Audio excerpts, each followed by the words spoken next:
এবার পরিবর্তিত পরিস্থিতিতে বাংলাদেশের সাথে সম্পর্কের ব্যাপারে প্রথমবারের মতো মুখ খুলেছেন ভারতীয় সেনাপ্রধান।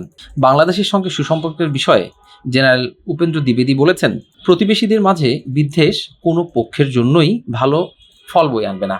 সোমবার দেশটির সেনাবাহিনীর বার্ষিক সংবাদ সম্মেলনে এক সাংবাদিকের প্রশ্নের জবাবে এমন মন্তব্য করেছেন তিনি।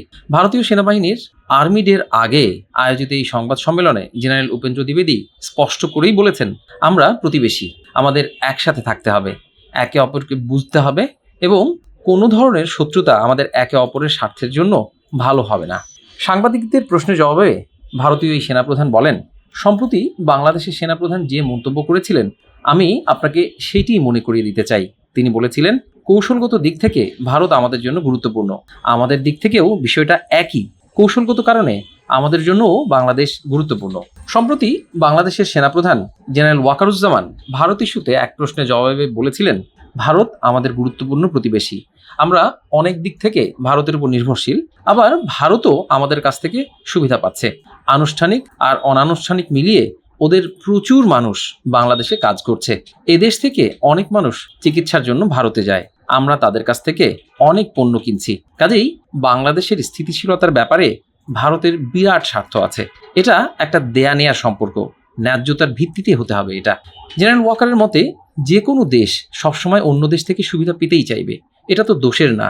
আমি যদি আদায় করে নিতে না পারি, দোষ তো আমারও। এই বিষয়গুলোই দেখতে হবে।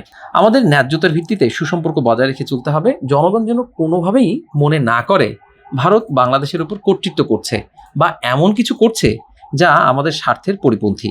কোনোভাবেই মানুষ যেন এটা না ভাবে।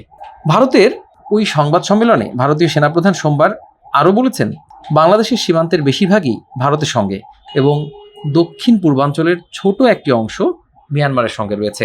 এছাড়া দুদেশের সেনাবাহিনীর মধ্যেও কোনো সমস্যা নেই বলে দাবি করেছেন জেনারেল উপেন্দ্র দ্বিবেদী।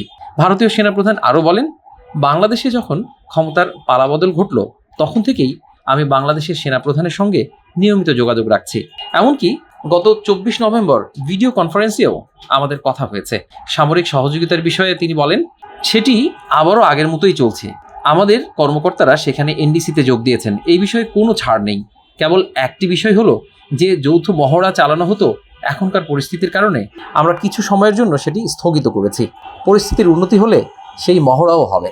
ছাত্র জনতার আন্দোলনে গত 5 আগস্ট শেখ হাসিনার নেতৃত্বাধীন আওয়ামী লীগ সরকারের পতনের পর সীমান্ত এলাকায় বেড়া নির্মাণ করা নিয়ে বাংলাদেশ ও ভারতের মাঝে উত্তেজনা বৃদ্ধি পেয়েছে। আর এমনি এক পরিস্থিতিতে ভারতীয় সেনাপ্রধান উপেন্দ্র দ্বিবেদী বাংলাদেশ ইস্যুতে সংবাদ সম্মেলনে এসে মুখ খুললেন প্রথমবারের মতো।